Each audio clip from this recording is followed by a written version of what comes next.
It's the next game, but it's Oregon. It's a Power 5 program. As Coach Bull said, a power program coming in. And as far as your approach, I mean, you'll game plan everything, but is it a little extra oomph to it because it is a Power 5 team coming in, I guess? Absolutely, and the whole team should be feeling that.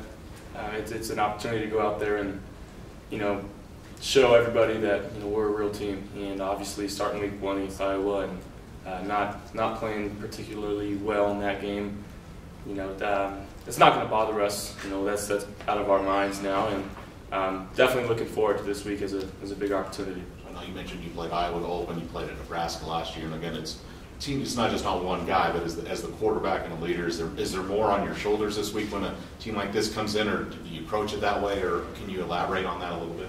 I mean, we're going to have to go out and make plays, and I'm going to have to allow my receivers to go make some plays. So, just getting in this week throughout practice and developing some chemistry in our game plan and understanding what we need to do to win is key this week.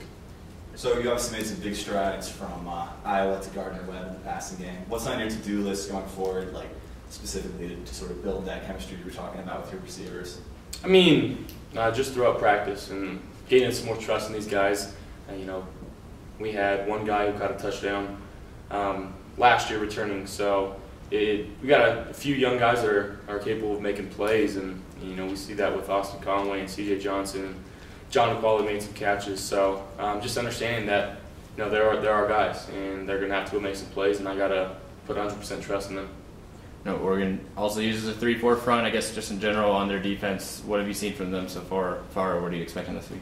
I mean, you kind of see what you get, and they're not going to try to disguise a whole lot, and it's almost similar to how Iowa was. They're not going to try to, like I said, disguise and move, and they're expecting their guys to be better than ours, and they're going to come out in their formations, and they're going to run what they want.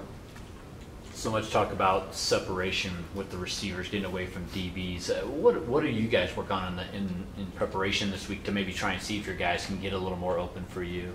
Maybe implementing some one-on-one drills with our own DBs. I believe we got the best DBs in our conference. So seeing how well our guys fare against our guys, and it's pretty much that simple. They play a lot of press coverage, Josh, from what you've seen on film, or do they do a lot of press, or do they kind of sit back? They're generally going to give you some of the underneath stuff more than usually. So, just taking what they give us, and then if there's an opportunity to throw a ball deep, we got to take advantage of those opportunities for sure. You guys got a lot of national media attention going to the Iowa game and also coming to this game. What kind of things are the coaches saying to you about shutting all that out and managing some of that hype?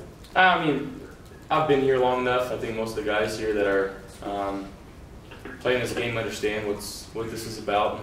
And we got a focus group and we got a determined group, and I don't think they really care about the outside noise. And I pride myself in that area as well. And, I don't really care if it's on national television or nobody's watching. We want to go out there, we want to win, we want to play the best football as we can. I'd imagine you feel, I guess, more and more comfortable with Caden Jackson and Logan Harris right in front of you. Can you talk about their, I guess, transition and whatnot, and if you're feeling comfortable? KJ, he's one of the leaders of the line, and he kind of corrects everything, and obviously he's got freshmen to the left and to the right of him, so he's the vocal leader, and he's calling out all the fronts that we see, and that has a definite impact on how I set the protection, or how the blocking scheme goes about. So having KJ in between those guys, I couldn't be happier, because he's done a great job with them too. I know you're a guy who likes to, focus on the team first, but personally, is it important to you to prove yourself against a Power 5 team this third time around? Absolutely, and I really haven't played well. I didn't play well against Nebraska, and 0 touchdowns and 2 interceptions against Iowa. Understand that's not good enough, but I don't really care how much touchdowns or interceptions I throw for. If I'm putting my team in a position to win, that's all I care about. And obviously, I do care about the interceptions, but I don't care if I throw for 500 yards or 5 yards. If we're winning the game, that's all I care about. Do you expect it to feel different, getting a Power 5 team at home this time? And it seems like you guys play a lot more confident here. Yeah, and we're 7-0 in the last 7 games in the regular season here, and hiccup in the Mountain West Championship game, but that's a different story. But it's a tough place to play. Come up here, and Should be a good atmosphere with the crowd, and obviously the elevation helps, and everybody notices that. So I'm sure Oregon is going to be prepared for that, but you know, it's a great opportunity for us to have it here. Any questions on the phone? Yeah, Josh, this is Steve Benz, the Register Guard newspaper in Eugene.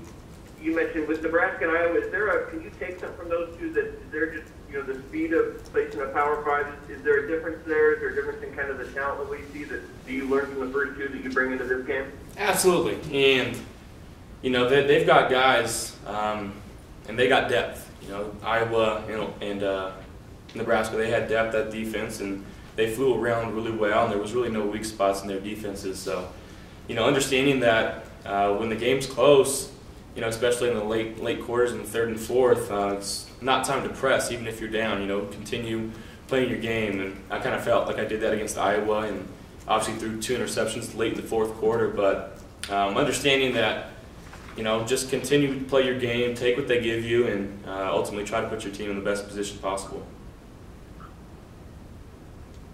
How different is this season for you with coming in with so much more attention? How have you handled that? Your teammates handled it? And has it felt different when you take the field and people kind of know who you are more?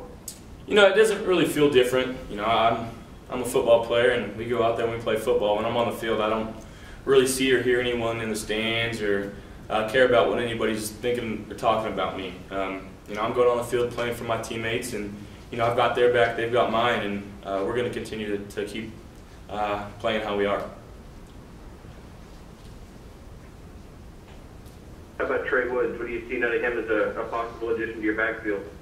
He's going to be really good in the near future. You know, he's a tall and powerful kid. You know, he's still got to put some more meat on his frame, but you know, from what I saw this past game, you know, he runs downhill, he runs hard, and he runs angry. And you got a guy that's as big as he is, and as quick as he is, and as strong as he is. I mean, shoot, I can continue to say things about him, but he's going to be a really good one.